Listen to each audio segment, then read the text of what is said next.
All right.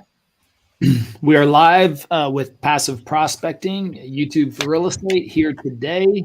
And we are here to answer your questions. I don't think we had a main subject, did we? Yeah, we're talking about our listing strategy.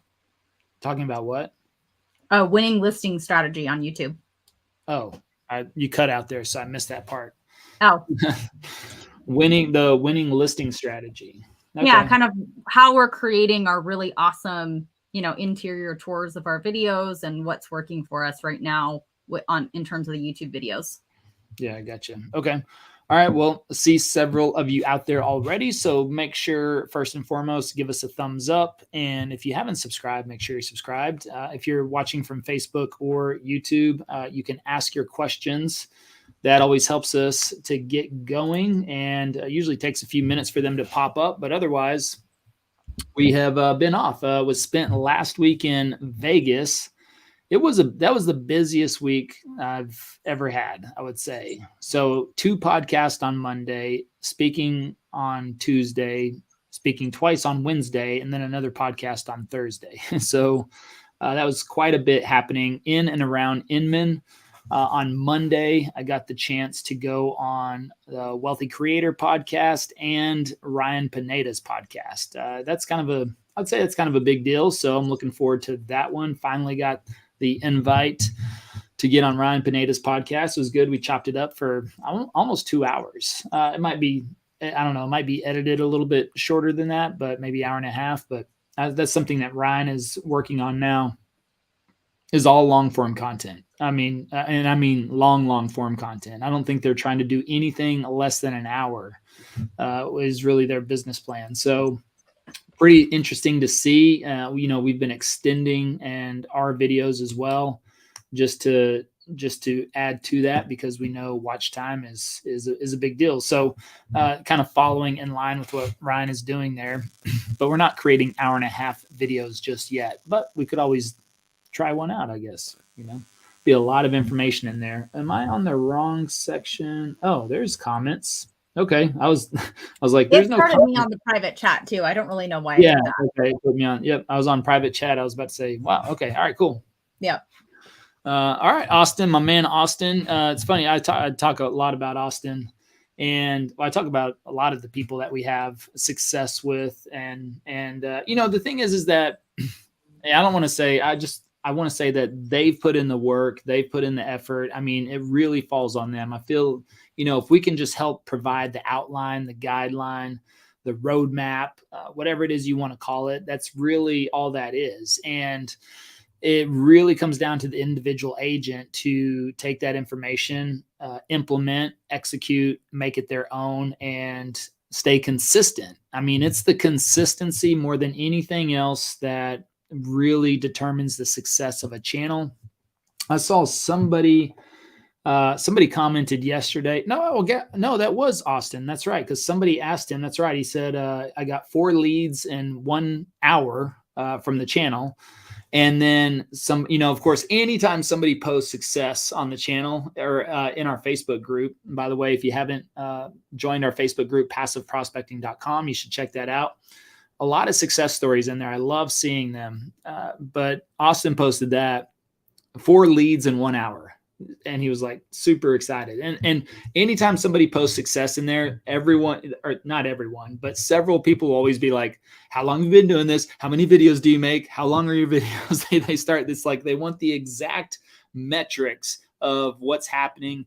And I think that just comes from comparison. I think they want to compare somebody else's success and timeline to their own, which, can be one of 2 things. It can be motivating or it could be unmotivating, right? I mean, that's the thing. If you're using that as motivation, that's what I always encourage you to do, to say, okay, but it was interesting because we probably talked about this, but I didn't recall this part, but, Austin said it took 7 months to get his first lead, from that channel. And just, again, think, which I talk about that for our channel, from the pre-work, the pre-studying, before I actually launched the first video, you add on an extra 4 months there, and, closing the first deal, it was 7 months that it took me as well, you could say, from starting working on the channel.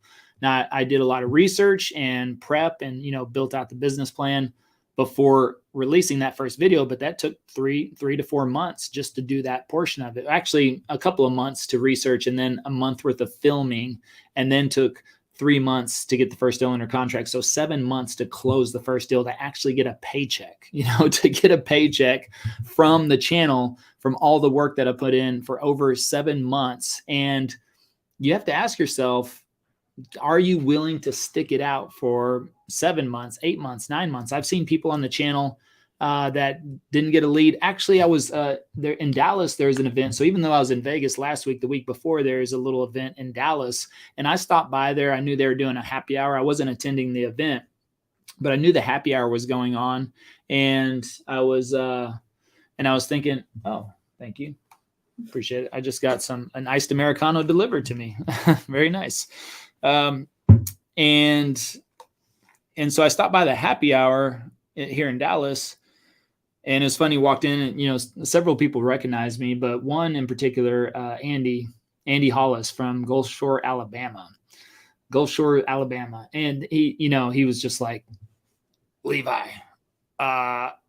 he's like, I love you, man. He was like, this has changed my life. And I didn't even realize, I think he said it took them 9 months before their first lead. And now it's a compound effect. It's just, he just promised himself he wasn't going to quit. But could you imagine working on something for 9 months without any pay? And actually, that's really what most entrepreneurs do, period.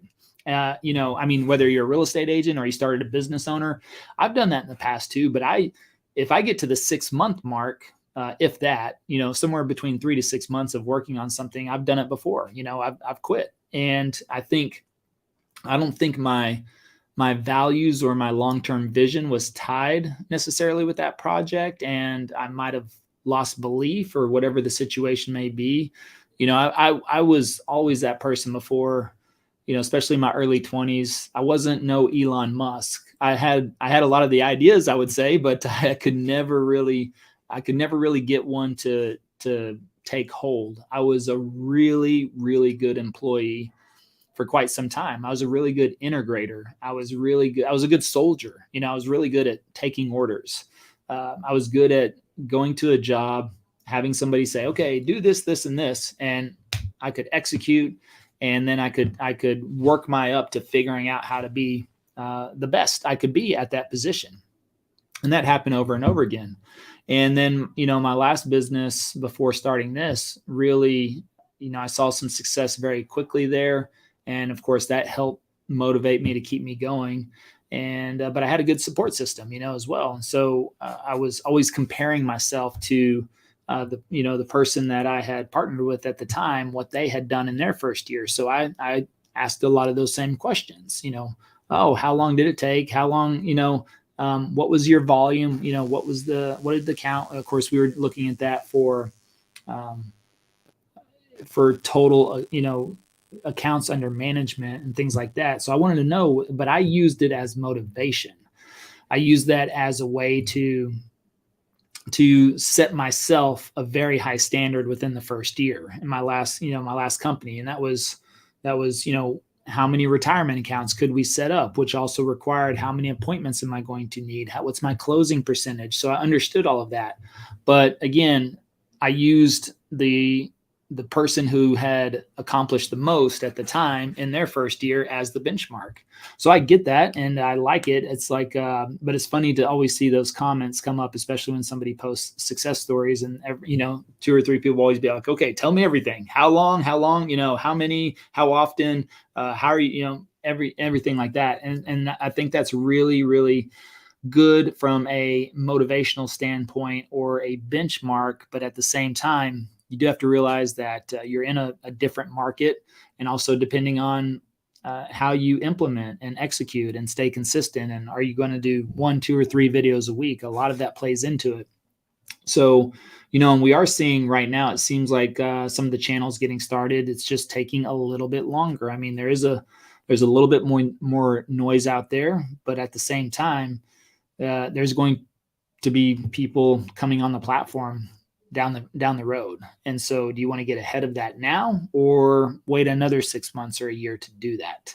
So otherwise, I would just always encourage you to look at things from as a benchmark, as a motivational tool, and not to get discouraged. But yeah, Andy in Gulf Shores, Alabama, which that's a smaller market, huge.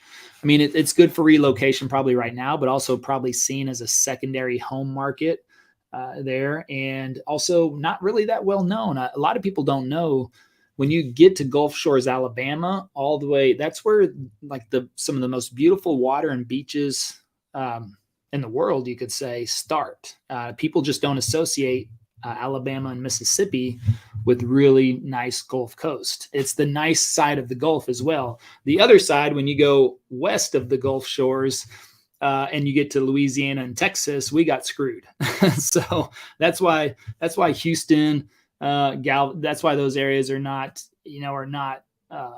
Los Angeles or something, because the water sucks. It's the wrong side of the current. So it's the whole muddy, dirty side. And then just on that Gulf Stream or whatever it is you want to call that, it just literally from Gulf Shores, Alabama over to, the Keys is beautiful beaches. And of course that also hits like Cancun, Playa del Carmen, all that stuff.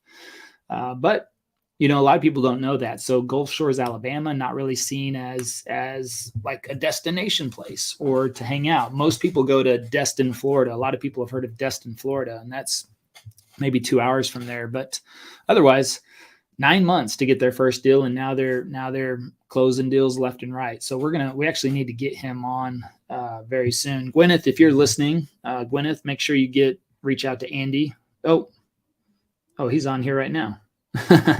So I haven't even gone through the comments yet, but anyways, always fun to hear Austin's success. He's always crushing it. Mr. Malcolm, I don't know if I've seen Mr. Malcolm around for a little while. Maybe he's taking a break. Yep. Always good to see you. Yep. Always ask the best questions. There's Andy right there. Yeah, super cool dude. And it's just great to hear that success as well. And yep, Gwyneth is on here. So Gwyneth, we need to reach out to Andy, get him on for a good interview, see what's going on. And we'll start out here with a really good question. So Andy says, what's your opinion on shorts and what is the strategy, if any, you guys are using for your channel? We're not using a shorts strategy right now. I go back and forth on shorts. I've tested them twice on the channel. The very first time they came out, nobody really knew what was going on. It was like the wild, wild west with shorts. So I was going to test it for 30 days, one short per day, but I stopped around 21 days just because I noticed it would flatline, go viral for an hour, which meant like get 1,000 views inside of 1 hour, and then it would completely flatline.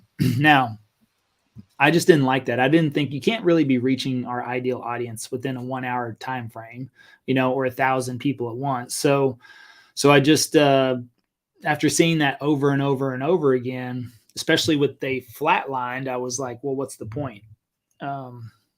So what changed from that though, and we actually included this, they made this change last November, right when we were finishing up the book, Passive Prospecting, which if you haven't got Passive Prospecting yet, still in the top 10 in bestsellers for social media for business, still rolling. It's held in the top 10 position since March. We hit #1 Amazon in 3 different categories, one of them social media for business, and it's still in the top 10, which is pretty cool because there's books in there like YouTube Formula. Of course, $100 million offers is like everywhere. That's going to be replaced by $100 million leads in a week or two, I'm sure. So, but to see, Hook Point, all these really cool social media books are in that. And we're still in the top 10 for that after who knows how many weeks. March, April, May, June, July, August. Yeah, that's not typical. Yeah. So that's because of you in this community. So thank you so much to keep that rolling. It was I think I checked yesterday. Yeah, it was number 9, I believe, social media for business. Mm-hmm. And somehow, yeah, I saw.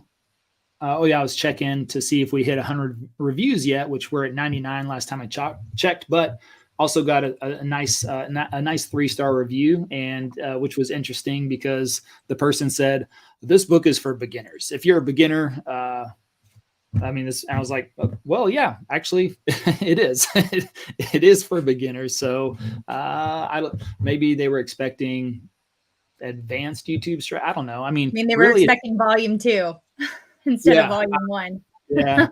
Usually come out with volume 1, the beginner's guide first, and then go from there. So yeah, maybe the next one. Maybe we'll Coming get a 5-star review from them on the next one. So there you go.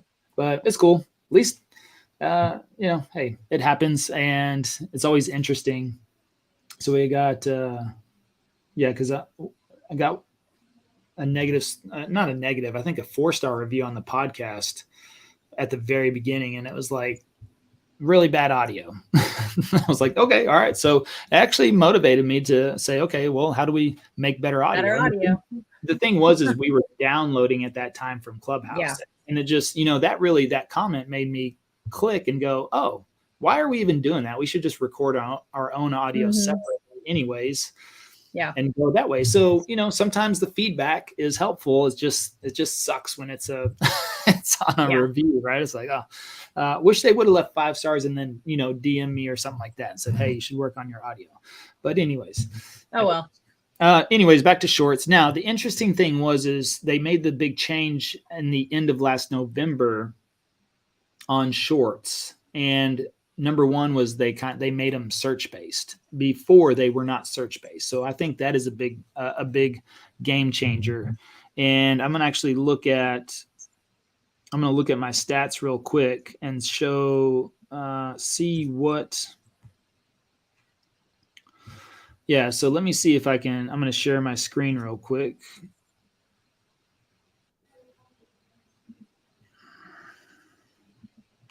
And just show you what's been going on shorts. Now, these are the shorts that I published from, a while ago, but still it's earned in the last 28 days, 7,000 views. So, that's extra 7,000 views. And if you look down here, 72% of that is coming from search.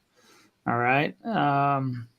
So boom, boom, boom. So you can kind of see the different things on there. This one, what's the weather like in Dallas? Yeah, this was just a quick short, which is funny because, this one still kind of got some pickup in there. It's got 6,000 views, but you can see here, this is where it kind of went viral in the beginning, kind of mostly would have probably flatlined, but now it's moving up and it's growing even more, and it's getting pushed out in search. So maybe I should make a video on the weather in Dallas. So. Well, I think that's a good point too. I think shorts, like we always talk about, let, shorts be a supplementary tool to the long form content. And just like that, if anything, shorts just kind of give us an indication of what's popular on the channel. What are some topics that we should do on the long form channel? I would say it's not really a form of a big traffic for us, and it doesn't really lead to leads directly. So that's kind of why we've moved away from the short strategy. Yeah, like talking with Ryan Pineda, he does like 5 shorts a day. So now he's getting a ton of views as well, and that's driving it. Now his whole philosophy is, short form is awareness, long form is conversion, which, I can agree with that. I'm just not sure if we want to, push a ton of shorts out there on the channel. I don't think they hurt the channel. Everything that I see, as long as you've got a good view duration, the thing is with YouTube, every individual video lives on its own. So even like the view duration, as long as somebody watches 100% of that video, it all adds up. Yeah. It doesn't pull down, at least according to YouTube, it doesn't pull down view rate, overall average view durations of your channel. Shorts are separate. And shorts are also ranked completely differently too. They're their own category. And so, that doesn't really directly affect your long form either. And so just taking it a step further, aside from just the videos themselves being ranked individually, its shorts are a completely different category. So, I like having them there if it's good content, but I also don't think people should stress out majorly about it.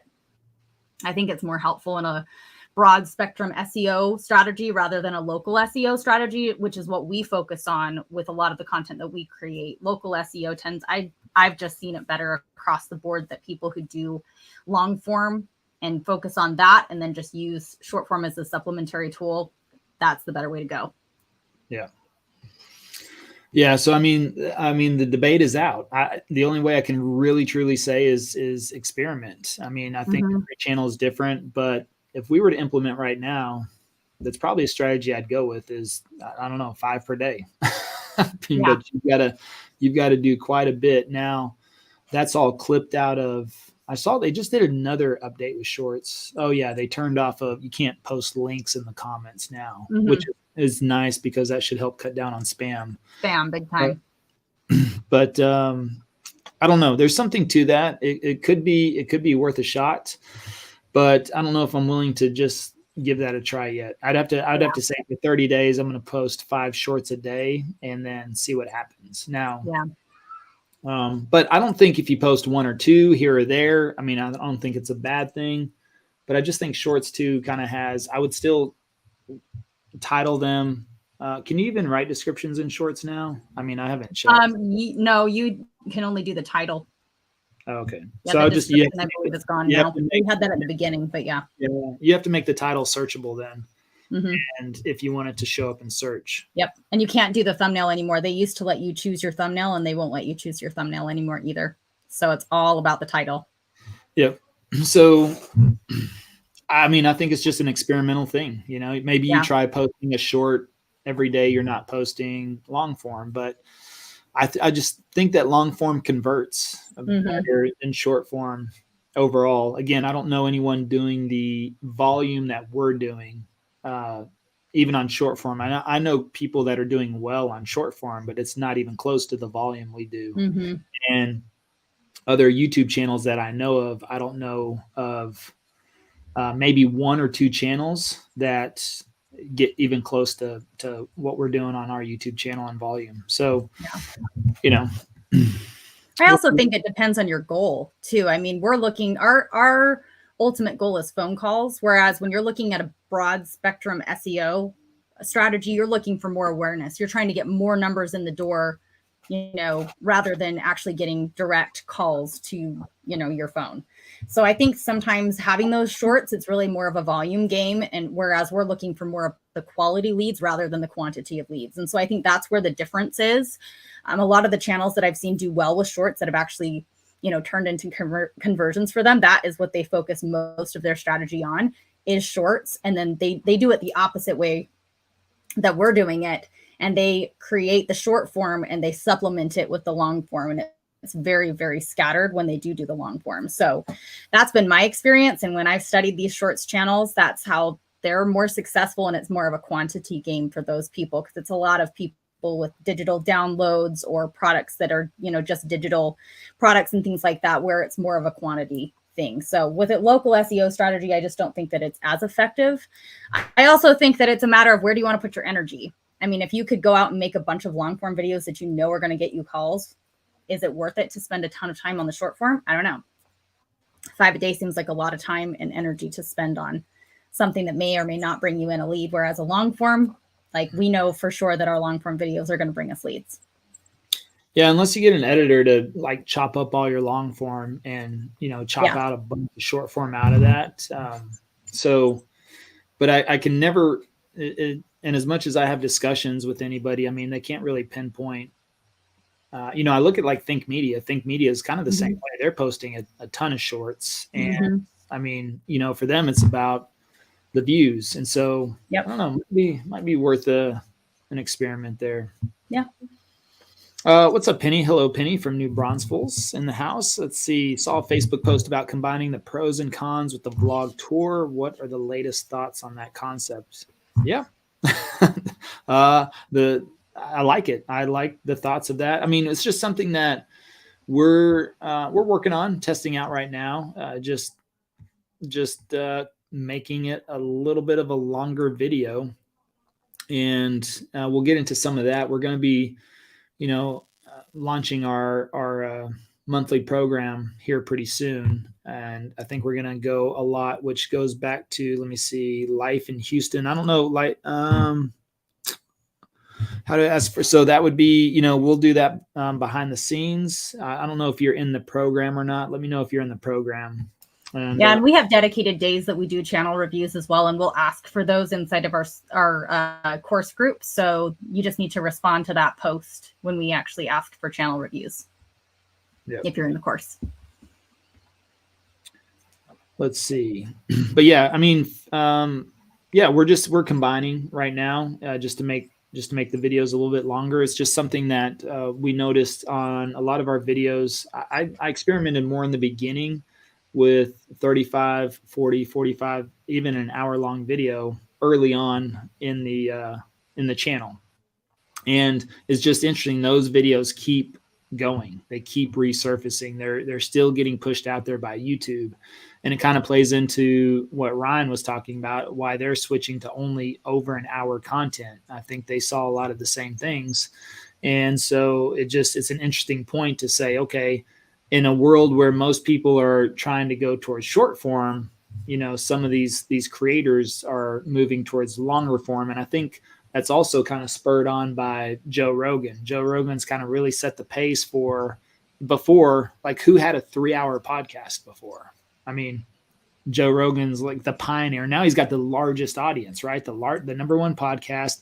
His audience is larger than like CNN, MSNBC, Fox News combined. I saw somebody put a poll graph together the other day, and it's like Joe Rogan's episode downloads and listens, and it was just off the charts. And then you had like, you had Fox News, CNN, MSNBC, ABC is just these major networks that have been in business for decades. And here's Joe Rogan just crushing all of them.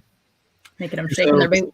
Yeah. You look at all the other podcasts out there going on right now. They're all adopting that. They're going for 2-3 hours. I just saw somebody posted on Instagram and he's like, hey, excited about my new podcast coming out with Alex Hormozy, 3+ hours of straight, fire. I'm like, geez, I mean, our videographer, Alex, he listens to pretty much every Joe Rogan podcast. So I don't even know how often he publishes, once or twice a week, maybe.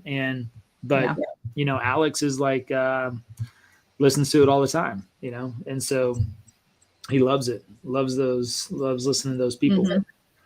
So Austin's got 3 arms, apparently. I didn't know this. But, they're all buff, so that's good.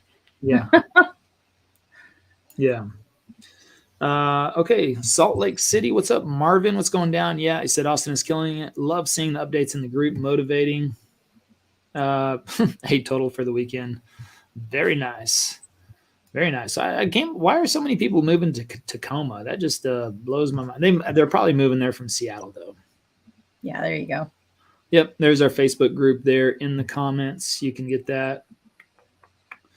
Was not a good lead. Not sure. Let's see. Phoenix totally makes me feel better. Love seeing all the success in the group. Yeah. I mean, it's a matter of time. If you keep going, it's just a matter of time before you will see success. I know Seth, I just posted in the group. Seth, he's in New Jersey. He was super excited, messaged me and got his first Zoom call. I'm not sure how long he's been working on his channel. I know what's interesting though is we got a call like 2 weeks ago, and he was like, hey man, I want to jump on a call, not getting any phone calls. And so I looked through his channel, made some adjustments, showed him some things he should be doing differently, and I don't know, 2 weeks later got his first Zoom call. So maybe maybe we tweaked the right things and that helped out. So hopefully, or he just made better videos. We'll see. But he's super excited. Let me see. Do you have any restrictions or preferences regarding showing times? Do you mean like showing homes? Restrictions or preferences regarding showing? I don't know. Explain a little bit more if they're still there, Mr. Malcolm. I'm not sure. Do you mean showing homes? Oh, see, we actually are losing. I mean, he means closing. Huh? I think he means closing. No, on in Austin's post. Oh, Closing on the first lead we ever got.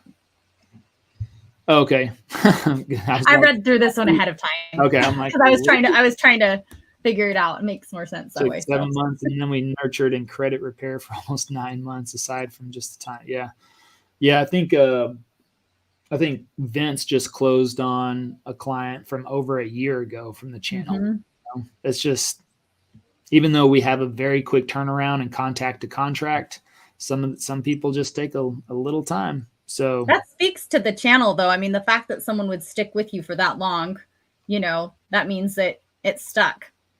So, well, I think that falls a lot on the agent too. Mm-hmm. I mean, clearly Vince had to nurture that and stay in touch. So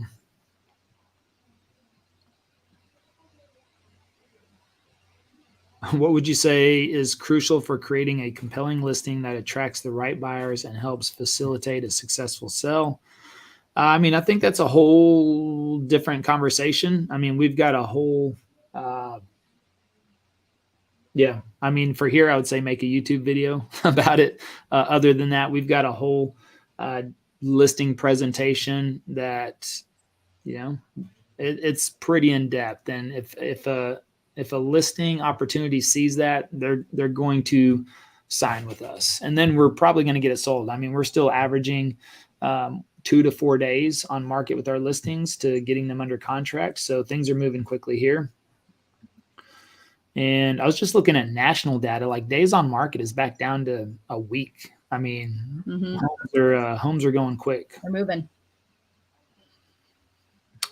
Just picked up my second listing referral out of the group. That's like $45K in GCI from being a part of the community. Oh, well, looky there.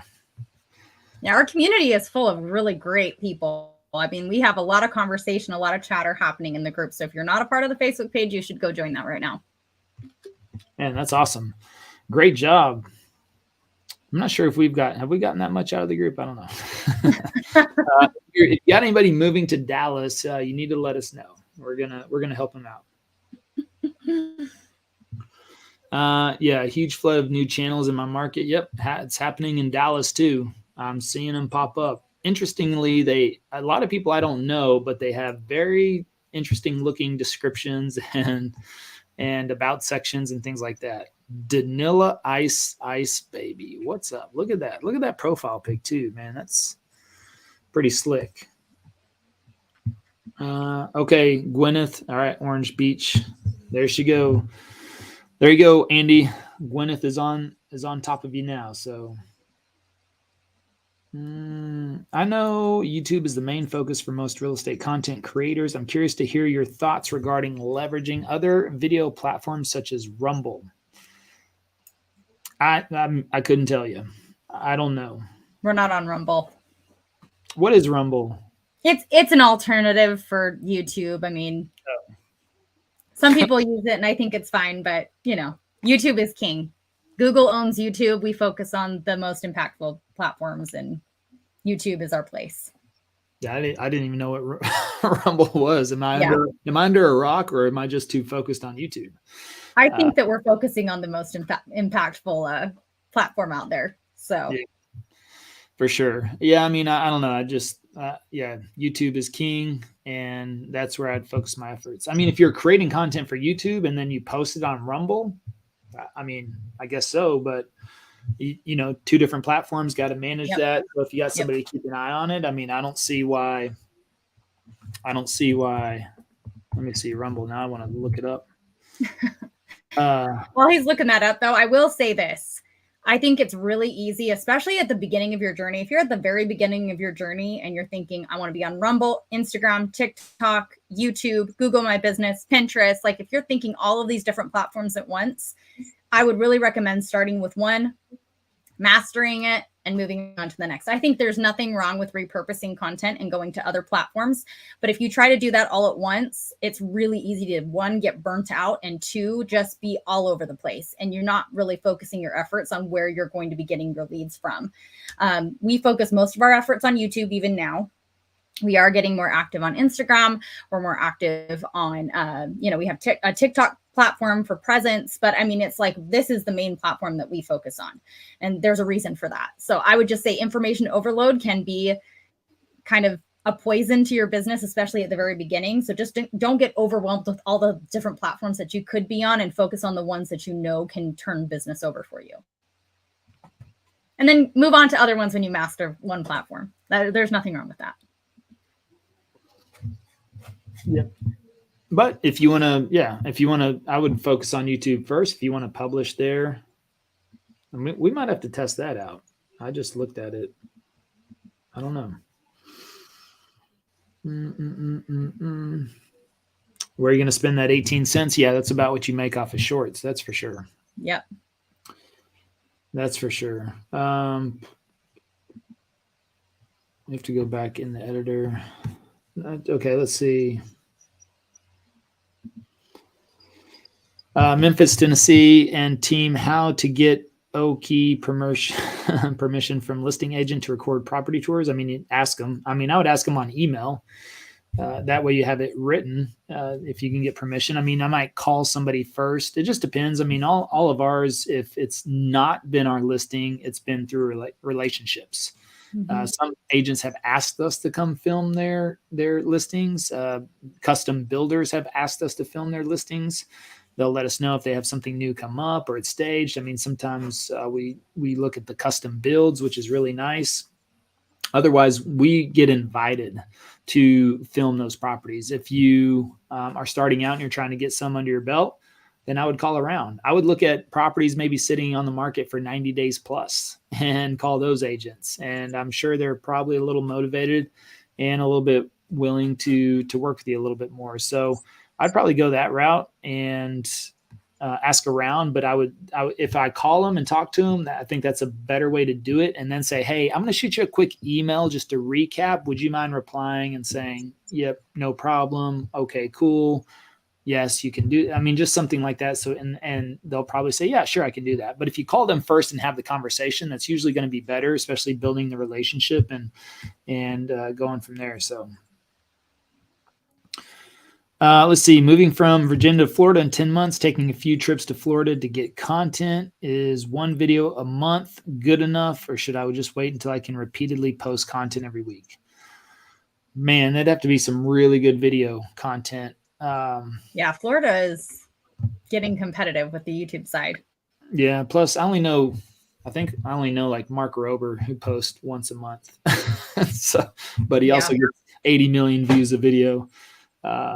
But it also takes him. It's fun. Oh, he's saying one video a month. I was thinking one video a week. I read that completely wrong. Yeah, one video a month is going to be crickets. Yeah, I probably wouldn't worry about it. You could film the content. I wouldn't publish it. So film it in an evergreen format, and then just hold on to it. You know, build up a couple of weeks at least where you can do 2 a week. Once you get 8 videos, then publish from there and go. So Austin, I think he's I noticed he put in there today, he's doing 3 different videos. So even though like we're combining, he's filming a vlog tour, but then he's also filming a pros and cons on location. Most of the time people do that from the office, something like that. But I know that, Jonathan posted about that. Jonathan Hernandez posted about that 6 or 7, 8 months ago in the Facebook group, how he was getting better feedback, more responses from doing his pros and cons out walking around.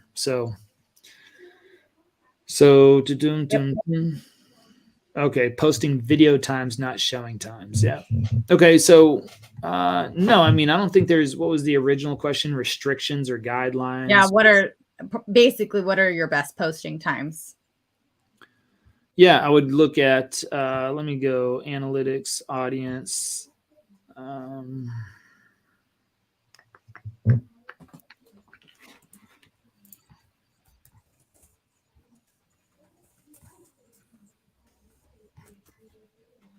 All right, so let me see if I'll just share my screen real quick again. So this shows you, this is a good guideline. Now, you won't get this until you have about 20 videos up usually, is I think whenever this will pop up. So it takes some time to populate. But otherwise, you can just kind of guess. I mean, you know, if we post something, clearly the darker the purple, the more viewers on. So, you know, from us, Saturday, Sunday is good posting times. It's why we've shifted. We've tested both Saturday and Sunday morning. I've also, you know, 3 weeks ago, Monday was completely purple. So we tested, let's post one at 10 a.m. on Monday. And the interesting thing is Roberto Blake told me this once, is he was like, look, if you're posting evergreen content, it really doesn't matter when you post, you know? So now does this portion, you know, the dark purple portion give you a better opportunity? Yeah, probably so, at least at the beginning to get off the ground. So, you know, it's up to you. I think you can always kind of use this as a guideline. Maybe you want to post a little bit later in the afternoon, but also realize that, you know, if you're doing that on Monday, Tuesday, or Wednesday, and you post in the afternoon or evening, you're running up against bedtime, you know, so might lose some. So if you want to get the most amount of viewers throughout a day, then, you know, we're Central Time, so maybe we post at 10 a.m. So that on, you know, West Coast it's 8 a.m. But that gives a full day. So if I was going to post on Monday, Tuesday, which is kind of where we lean now, if we're going to post during the week, we're going to post at 10 a.m. Really the same on Saturday or Sunday. If we post on Saturday or Sunday, it's going to be at 10 a.m. around that time. Just seems like a good time to kick it off and go from there. So. Yeah. And I would just say too, just to add to that, like there was a question kind of like that in our Facebook group saying, is it really worth it for us to add like the location data to our video? And, you know, there were quite a few comments saying, yes, yes, yes, yes, yes. And I would just go back and say things like posting times, you know, adding the right number of tags, adding your location data, those types of things. YouTube operates off of compounding factors. It's the compound effect in every single aspect of the platform. And so every piece of metadata you can add, every little boost you can give to help push things to the right audiences at the right time, that's all going to benefit you. So, you know, it may not make like thousands of views of difference if you post it at 9 p.m. versus 6 p.m. But why wouldn't you want to just try and catch the wave, right? That maybe gives you another 20, 30 views versus not posting it at that ideal time. So you can compound all of those efforts. That's ultimately going to serve you better. So just kind of keep that in mind anytime that you're doing anything on YouTube. Remember, it's the compound effect across the board with YouTube. I was trying to zoom in on this. I don't think I can. I didn't want to post. I just got an email. Actually, this is interesting. I was going to show it, but I can't zoom in on the email without showing their name. So I don't want to put that on YouTube, but we just got an email from, and I love the title, Moving to Dallas from South Africa. Yesterday we got Moving from Sweden was the title of the email. So it's like, those international clients just keep coming in. And again, we would never market to South Africa, but this is going to be the second person now we're helping move from South Africa. And Sweden's a new one. That's a new country we got on the map. So Sweden, actually, we should get a little map, you know, and start having some push pins of all the countries we've helped people move from. That would be interesting. But yeah, I was gonna pull that up, but all right, let's see. Let's get back to, okay, got to go. Thanks always for the info. You guys rock. You got it. Thank you. Is this a setup? Living in Tampa, Florida. What is a good book for tips and tricks on making good YouTube videos? Let's see here. How about this one? Passive Prospecting. Oh, there you go. Oh, you'd already replied to them. Yep, Passive Prospecting. Right there. That's it. And the other book I recommend is YouTube Secrets 2nd edition because we're included in that as well. So that's kind of cool. But those are really two good books. I would say YouTube Formula is more of the advanced. That is like volume 2. That is the advanced edition. I mean, you know, when he's talking about stats and stuff from Mr. Beast, I mean, that's advanced. so Mr. 3-star review, go read YouTube Formula, right? That's what you want. Let's see. Below this, they say timing on specific days. Not sure what that is. I think she was just talking about the TubeBuddy recommendations. There's a more detailed, they give you kind of automated options on when to post based on your peak posting times. Okay, let's see. Video getting higher than average watch time, higher than average overall views, and overall lifetime watch hours, and keeps growing, but CTR is like 3%. Help me make sense of that. Want to raise it? Well, then change the thumbnail. Change the thumbnail. So anytime you get, what are the impressions? I mean, anytime impressions increase, that's going to likely decrease click-through rate. So if YouTube is pushing out a video quite a bit, especially through browser suggested, then your click-through rate's going to go down. If you're dropping to like 3% though, then I would immediately start testing some different thumbnails, because click-through rate is based on that. So now the ones that are clicking on it must be sticking around, which is why the video is probably still getting. Let me see. Have A/B test. Oh, well, okay. Yeah. Have you done them individually though? Because if you're doing two at the same time, that's definitely something we recommend, is do one control at a time. Any type of scientific study, you always want to have one control. So if you're changing the title and the thumbnail at the same time, you're not really pinpointing what's making the difference for you. So make sure that you're only doing the title for a period of time. You're only doing the thumbnail for a period of time, and so on and so forth. And Austin, make sure you don't buy this shirt. All right. So Austin was asking me the other day, he's like, dude, where are you getting all your fly polos from? So I told him, but yep, try not to buy all the ones I got now.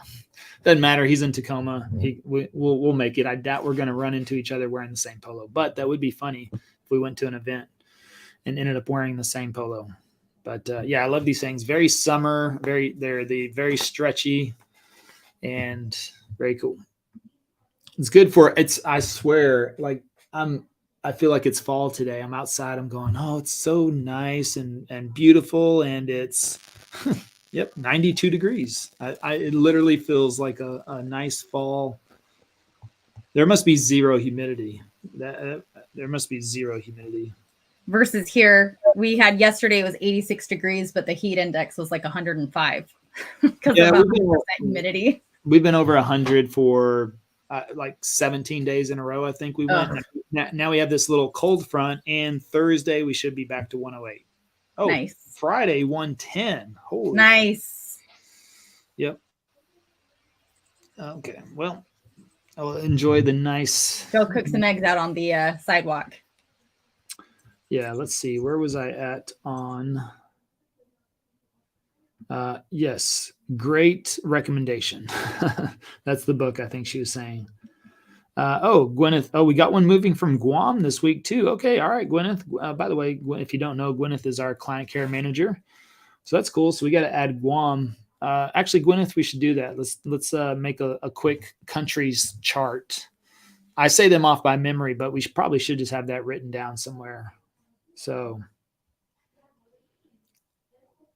Okay, let's see. I tried calling listing agent. Many of them say no. Should I go meet them in person for the first few months to get a yeah?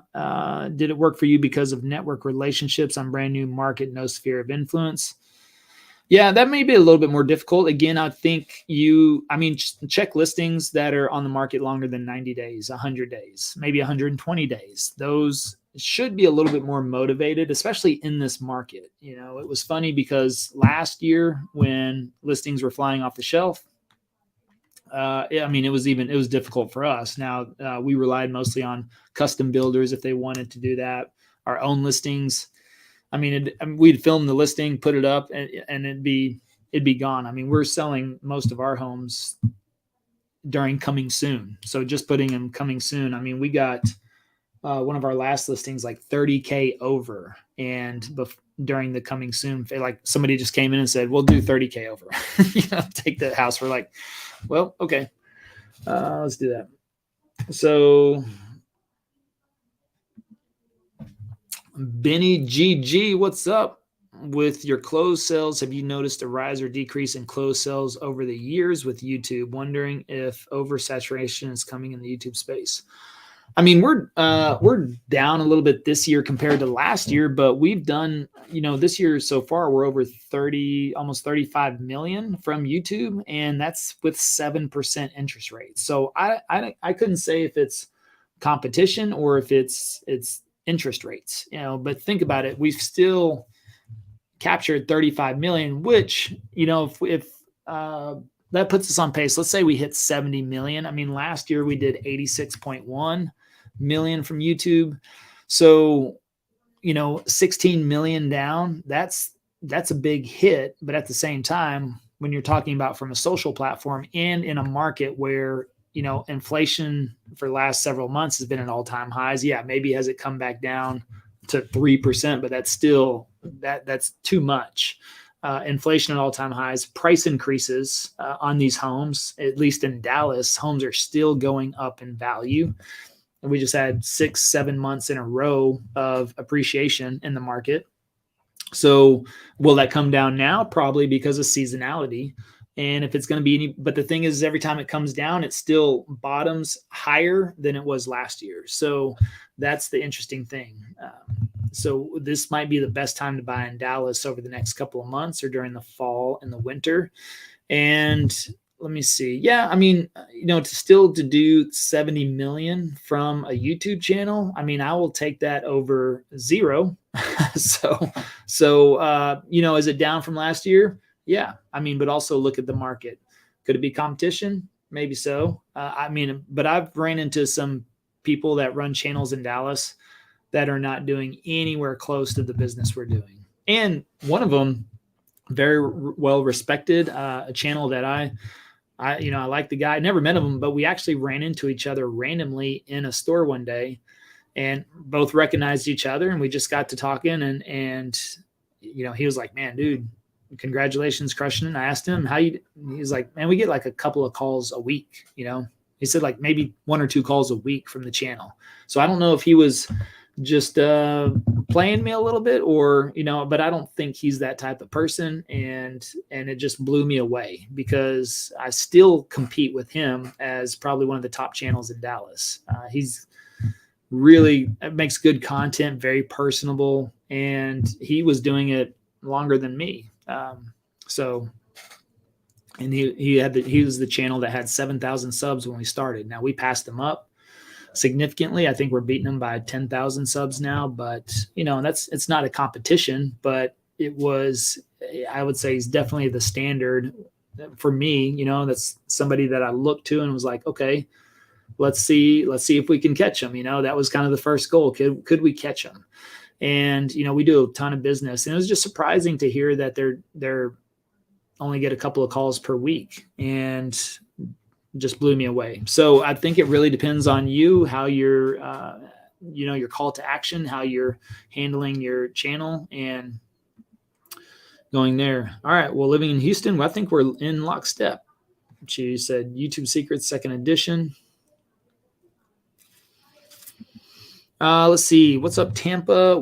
We absolutely love the Passive Prospecting book, especially read by Levi. Oh, and Audible. Thank you. But did you have a book that you use for making the videos?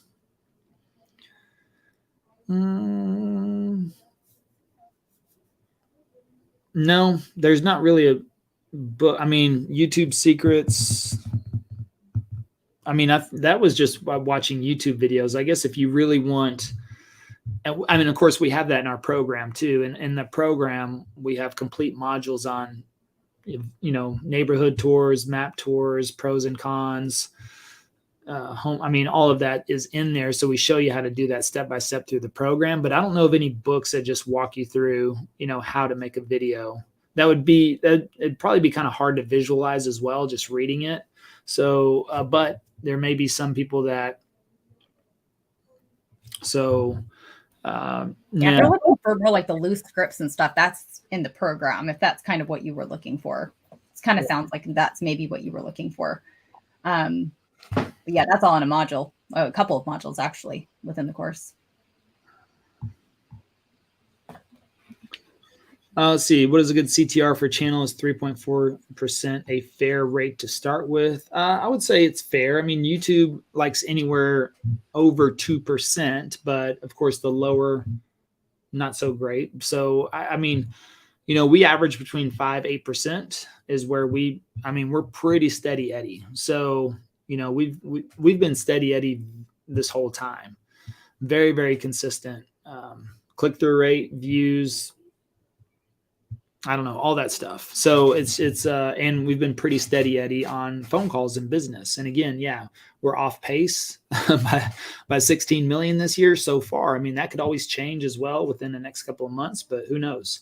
If interest rates drop, I know we're just like everybody else. We've got a ton of people kind of sitting on the sideline. And, with the channel, we probably have a lot more people on the sideline than most agents. Most agents may have 1 to 5 people ready to buy. We've probably got 50. Seriously, we've got about probably 50 people that are sitting on the sidelines waiting for interest rates to drop. That could completely change our business if that were to happen this year. I doubt it with the way things are looking. Benny G, listened to your audiobook and loved it. Great content to listen while I'm in the car at the gym. Thank you, Benny GG. Appreciate that. LOLs. Yes, individually 14-day cycle on title and then 14-day on thumbnail. I think he means us. Twins. Did you already buy this one, Austin? Did you already buy this one? I don't know. We'll see. The DFW life. You're disqualified from any question answering. Let's see. How would you use people's testimonials about living in an area? Would you use it for the map tour or neighborhood, either or neither? I feel like there may be some value there. I may just kind of share that story. I mean, something you may say, hey, I was just, I helped this couple last week and, move in from South Africa. So, this, and this happened. And do you have a spider on the wall, Chrissy? No, I have a cat that somehow snuck in here and she just toppled a pile of stuff. So yeah. I was like, you're intently watching. I was just making sure she got on a shelf and toppled something. So nice. Queen Dixie. Yeah, I mean, I might just use the testimonial for, I might just tell that story in the video. So that's something I would probably work on doing there. Are you using and offline marketing other than YouTube, like geo farming, mail postings? No, we have LSA. We have LSA running as kind of our main thing because that kind of feeds into Google Business Profile and whatnot. So we convert from that, and we're starting a new PPC campaign to test that out, and that's mainly just to feed the agents. So, but we haven't done any mailers or postcards. Making videos book, maybe check some. I think she's talking about phone gear gadgets. We have that in the course too. We have a tools list if you're looking for that.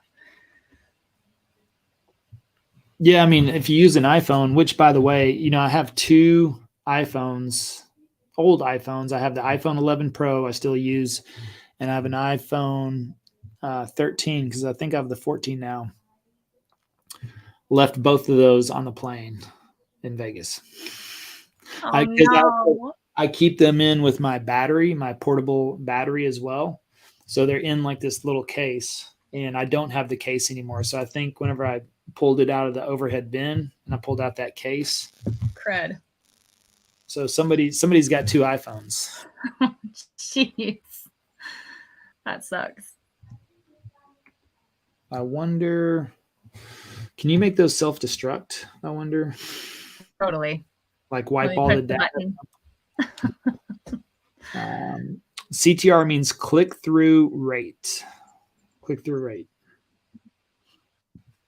Okay, good. He hasn't bought this shirt yet. Yet. Look out. You're going to run into each other and people are going to be like, who's who? Okay, I have 3 people raving over their communities, just didn't know where to use it. They have already completed their interviews. Oh, okay, cool. Yeah, I mean, I think so. I would tell the story. So if you're doing another video about that community, then I would say, hey, just help the Joneses move in to this community. They told me what they absolutely love is this, and that. Something kind of like that. Share the secret shirt company. I cannot. I will not. Cannot reveal your secrets. I mean, you could probably tell though, by you look at the right there. Yeah, I think I know what it is. Yeah, it's called Sunday Swagger. So it's mainly like a golf brand, but it's got the nice stretchy feel. It's good for these Texas summers if you want to still have a nice little polo on it. Is that the same company you shared with Preston? He showed up with all the shirts. Yeah. Preston and bought them all. I know. I would watch Preston's videos, and he's got all my polos, and I'm just like, well, Yep. I can't ever wear those. Yep. So, but LSA is local service ads. So that's usually when people Google, if they Google realtor near me or something like that, then what happens is that you have to have an approved Google profile. So you have to go through some vetting. You have to submit some information. It's a whole thing. But once you get approved, then the cool thing about that is they only charge you for the leads you get. So if somebody calls you or messages you, that's what you get. So you can show up in searches and then people will just click on there. Google Feds thing. Okay, not sure what that means. LSA, yeah, local service ads. So again, yeah, you have to get approved through that. You could probably just Google local service ads, and then you have to go through a whole vetting system with Google, and that could take 5, 6, 7 days, depending on how much of all the information you have to get over to them, and go from there. So, okay, well, shoot, I didn't even realize it's already 2:00. So, yeah. Time to jump. Maybe we'll talk about listings next time. Yeah. Oh, well, hey, we had some great questions today. That's our main goal here. Yeah. All right. We'll see y'all next week. Bye. Well, no, actually not next week. I've got meetings, conferences, all that good stuff. Yep. Iced coffee or tea? Iced coffee. I'm iced Americano all the way. Not usually from Starbucks. This was a gift, but I'll make it. I'll make it from home. So I am going to try some mushroom coffee though. I did order some. Oh yeah, like mud water? Yeah. Have you tried mud water? I haven't tried it. I've thought about getting some because it looks like it's awesome. Yeah, because it's got some major health benefits to it. I just don't see this. It's almost like it's like shorts. It's like YouTube shorts. I just can't get a straight answer on is caffeine / coffee good for you or not good for you. I mean, I will see one health expert that says, yep, coffee's great. Yep. It's antioxidants. It's this clean, boom, boom, boom. And then I saw one the other day and it's like, coffee is sucking the magnesium out of your body and hurting your kidneys and blah, blah, and all this stuff. And I'm just going, okay, well, first of all, I drink espresso, which is lower caffeine content than coffee. So I think that's okay. Because I can actually drink a double shot of espresso before bed and go to sleep. It's probably not recommended, but a lot of people do that for digestion because coffee is acidic and has acidic properties. But I every other day, it's like coffee's great, coffee's bad, coffee's great. And then I just saw something the other day where somebody said, look, another health expert was like, look, just do coffee every other day. And that's enough to get benefits from it, but also not. I was like, oh, well, that sounds interesting. That sounds more reasonable. So what if I substitute and did mushroom coffee every other day? I've heard lots of really good things about mud water. Yeah. So I ordered Rise is what I saw. I don't think I've heard of that one. Yeah, but I realized once I ordered it, it actually has some caffeine in it. Oh, see, mud water has some caffeine in it too. Yeah, so, I think all of them do, but yeah, it's a little bit different. Just the content of it is a little bit different. Okay, so it's supposed to be better. It's supposed to replace your coffee, but it still has caffeine in it. Yeah, who knows? Who knows? Yeah. I mean, mushrooms are a superfood, so in general, it's going to be good for you probably, but Who knows with the caffeine, and maybe it's just exactly the same thing. That's what I'm saying. It's just like shorts. Okay, yes, shorts are great. Shorts suck. Shorts are great. It's like depends on the person, I guess. It's different for everyone. You have to really, really, really test everything. Yeah. And we tell this people too, even with our program is really the guideline for testing everything on your channel. Yeah. So all right. It's like macro counting. I mean, it's like you can ask somebody what their macros are or what their calorie count is supposed to be, but it may not actually be good for you and your body type. It's the same thing with YouTube. It's all based on your own audience. That's the beautiful thing about it.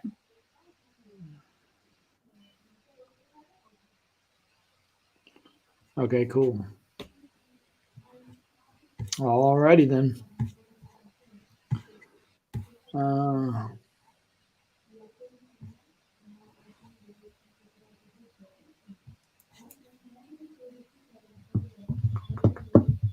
Okay, well, I think that's it.